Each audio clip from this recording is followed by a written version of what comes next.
ቆይ ሞጣ አንተም በዚህ ሰሞን ከዮኒ ማኛ ጋር ተገናኝተ ጴንጤ ልትሆን ነው አሉ። ምንድነው በአንተ ላይ ያለውን ሰይጣን ልታስተላልፍ ነው?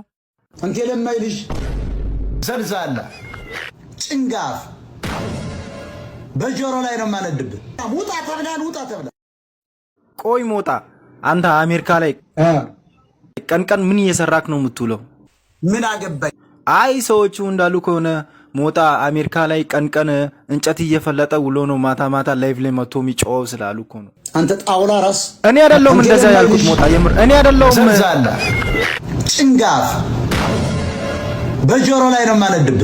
ቆይ ሞጣ ለአንተ ኢትዮጵያ ላይ ማለት ነው የጠቅላይ ሚኒስትርነት ሚና ቢሰጥልህ በመጀመሪያ ምን ታደርጋለህ? እኔ የጠቅላይ ሚኒስትርነት ወይም የንጉስነት ሚና ቢሰጠኝ የመጀመሪያው በሃይማኖትና በባህል የታሰረው ኢትዮጵያዊ በቅጡ ነው ማረግ። ለአንተ አይደለም የጠቅላይ ሚኒስትርነት ሚና የሚሊሽነት ሚና ራሱ አይሰጣል።